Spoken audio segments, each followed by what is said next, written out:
শিলচৰৰ ৰামকৃষ্ণ মিছনৰ শতবৰ্ষ উপলক্ষে নতুন মন্দিৰ সাজু কৰি তোলা হৈছে। মুখ্যমন্ত্ৰীগৰাকীৰ কাষত বা এনেধৰণে উৎফুল্লিত হৈছে সকলো।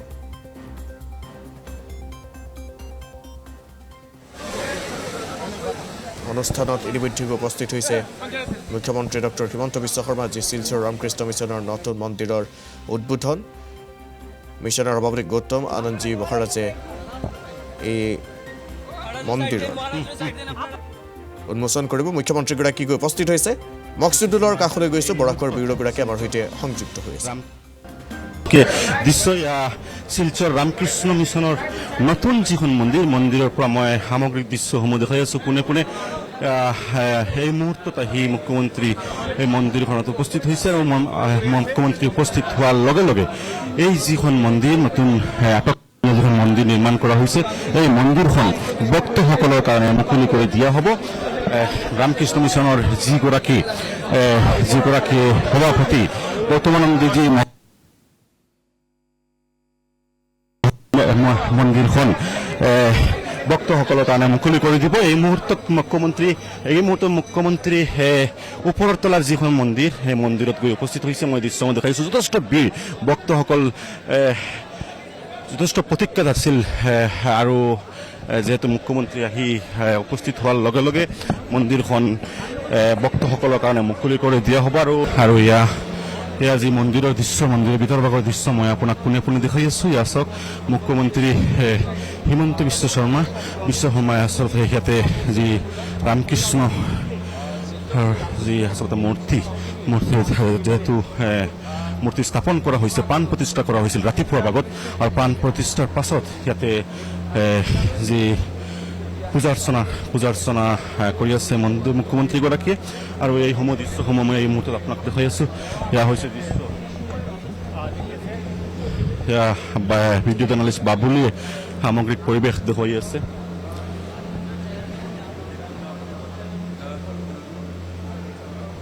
এয়া মুখ্যমন্ত্ৰী এয়া পূজা অৰ্চনাত সামিল হৈছে।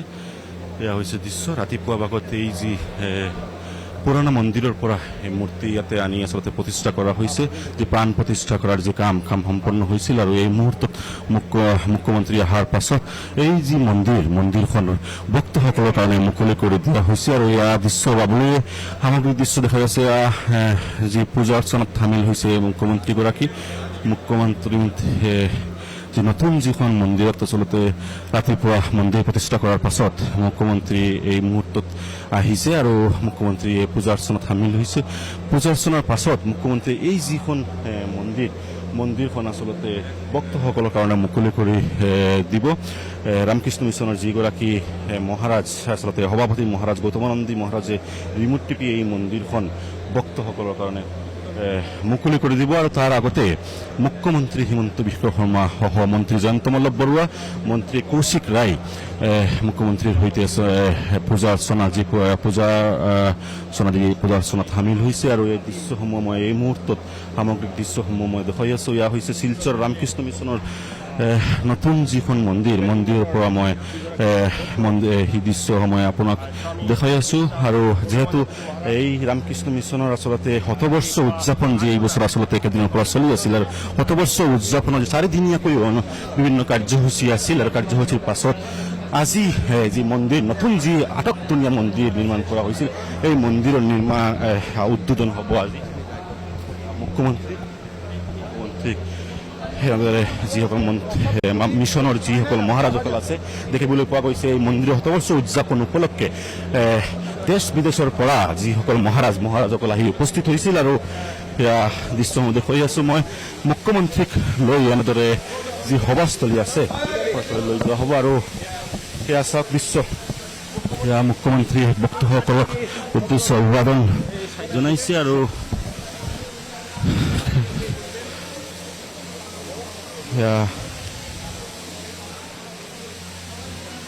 দৃশ্যসমূহ অকণমান ভক্তসকলৰ দৃশ্য দেখুৱাৰ কাৰণে মই বাবলুক অনুৰোধ কৰি আছোঁ। এয়া চাওক কেনেদৰে লোকাৰণ্য হৈ পৰিছে ৰামকৃষ্ণ মিছনৰ ভক্তসকল যথেষ্ট প্ৰতীক্ষাত আছিলে। এই ভক্তসকল এই যি মন্দিৰখন যে নিৰ্মাণ হ'ব, প্ৰতিষ্ঠা হ'ব, এই মন্দিৰখনত যে পূজা অৰ্চনা তেওঁলোকে সুযোগ পাব, আৰু যিহেতু মন্দিৰখন অতি আটকধুনীয়া আৰু আধুনিকতাৰ চাপ প্ৰতিখন গোটাই আছে, আৰু সেয়াহে এই মন্দিৰত আচলতে যে পূজা অৰ্চনা কৰিব, সেয়াহে ভক্তসকল যথেষ্ট প্ৰতীক্ষায় ৰৈ আছিল, অপেক্ষা কৰি আছিল। আৰু আজি যিহেতু এই মন্দিৰখন ভক্তসকলৰ কাৰণে মুকলি কৰি দিয়া হ'ল, আৰু সেয়াহে যথেষ্ট উখল মাখল এই যিসকল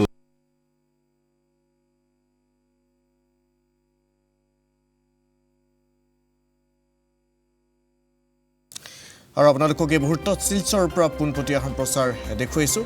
ৰামকৃষ্ণ মিছন সেৱাশ্ৰম শিলচৰ আৰু মিছনৰ নতুন মন্দিৰৰ শুভ উদ্বোধন, আৰু শুভ উদ্বোধন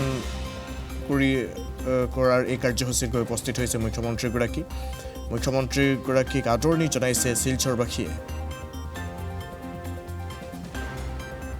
ৰামকৃষ্ণ মিছনৰ সভাপতি গৌতম আনন্দজী মহাৰাজে এই মন্দিৰ শুভ উদ্বোধন কৰা হ'ব, আৰু মুখ্যমন্ত্ৰীগৰাকী গৈ ইতিমধ্যে উপস্থিত হৈছে এই কাৰ্যসূচীত।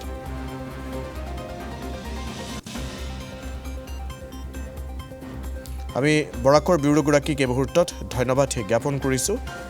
আমি পৰৱৰ্তী সময়ত পুনৰ বৰাকৰ ব্যুৰোগৰাকীৰ কাষলৈ যাম, আমি সংযুক্ত হ'ম।